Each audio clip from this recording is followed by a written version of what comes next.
Greetings of love, peace, health, happiness, and prosperity. So, beloved, I wanted to show you this particular video that was recorded last week.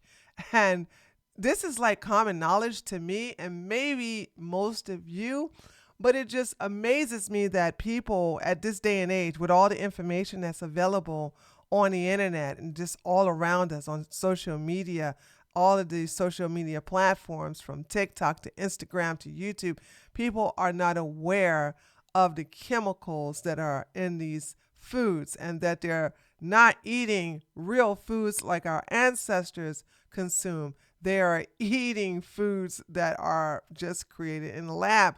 They're just Franken. What did we used to call it? Franken food or something like that. Anyway, check this video out and we're going to talk about it just very briefly. Just found this old loaf of bread from when my dad moved a couple years ago. Today's February 18th, 2025. There ain't a lick of mold on this thing. And it's still soft.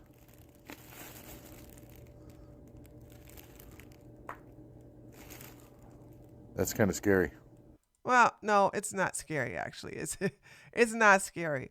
So I actually took a screenshot of the ingredients. So let's look at this, okay?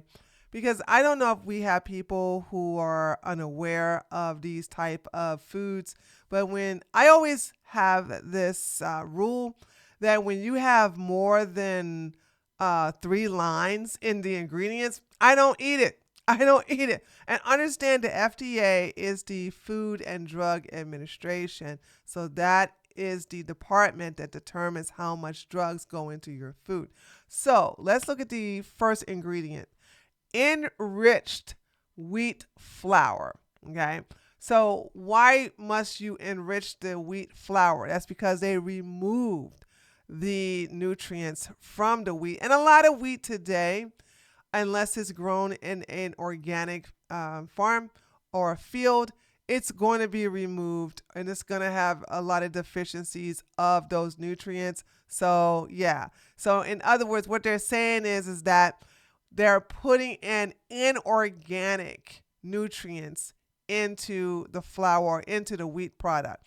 So, you have also in the parentheses where it says flour, malted barley flour, reduced iron, niacin, thiamine. Now, by the way, congrats to me. I can pronounce some of these words, but I think we're about to get into some words I'm not going to be able to pronounce.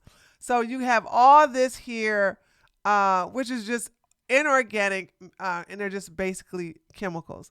Also, you want to stay away from anything that deals with soy oil, safflower oil, canola oil. Stay away from seed oil.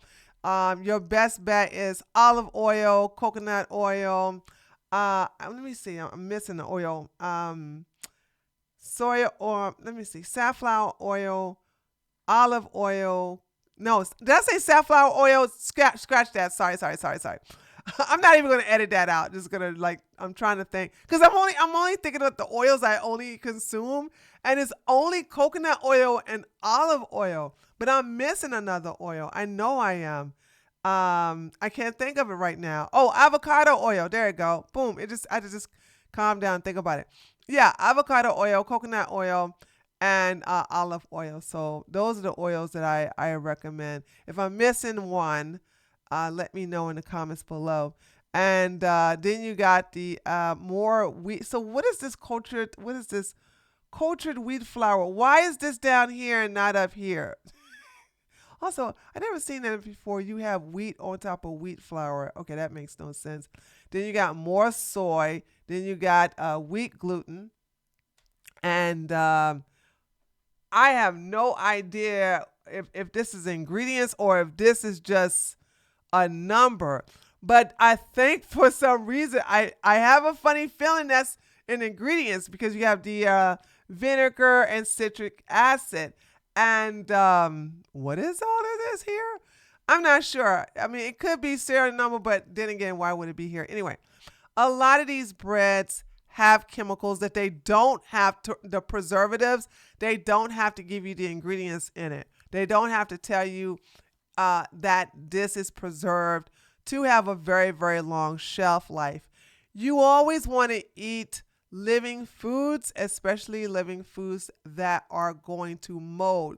And if you have to eat bread, I've left bread alone a long time ago. I think the only time I would do bread, actually, speaking of bread, I think the only time I would do bread is like the last time I've done bread on my birthday. I like to go eat garlic bread with let me see, I just with some kind of sauce that I like, a marinara sauce, but it has like this rich garlic in it. So anyway, I'm not gonna go into that because I'm gonna make myself feel hungry.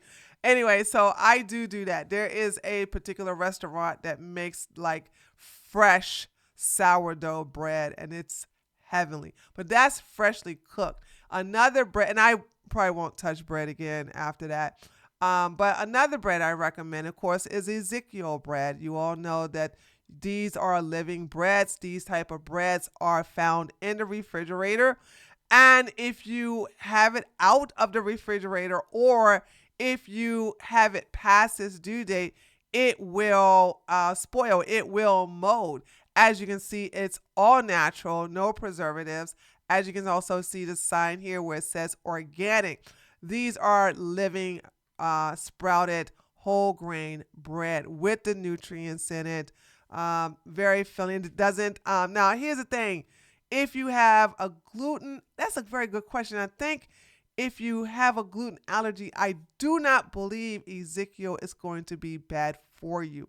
But don't fact check me. I'm going to check on that and then let you all know in the comments if anybody has a question about that. If anyone has a gluten allergy, I will let you know in the comment section if Ezekiel is going to flare up your gluten allergy. Other than that, this is the best bread to have if you're not going to make it yourself. There are so many new inventions out there as far as machines is concerned to where you can make your own bread. It is pretty fun. I participated with it with one of my best friends, and I let my godchildren eat it. I just wasn't interested in it, but I was just right. I wanted to know how it's done, and so I did it. And there's that. But I was really shocked with the response to this video. And people like, oh my God, are you sure that's the right bread? 2 years, right? 2 years. This bread has been in, I guess, behind the refrigerator or behind a cupboard for 2 years, and it's not molded. You have no idea. When it's packaged like this, it is packaged to stay on the shelf for a very long time. Yes, 4 years. I know that's a surprise, but maybe a lot of stuff that we used to know in the past, we have to educate people on the present because new people get to know new information every day. And some people just didn't know. So I thought this was very interesting. Just stay away from a lot of foods, packaged foods that have a lot of these crazy ingredients in it, especially the dyes. And if it has like a rows and rows and rows and rows of ingredients, just avoid it at all costs. Thank you so much for looking at the video. I know you're like, wow, 2 videos in a row. Yeah, I just was in the mood. And so don't think I'm going to keep doing this all the time. But whenever I see something interesting that's going to be good for this channel, I will upload it. So if you have any questions, let me know in the comments below. I will be happy to reply to you. And now, by the way, thanks so much for those of you who have watched this video and you're still hanging in on this channel. I really appreciate that, okay? All right, this is Dr. Keela. I'll see you all next time. Peace and blessings.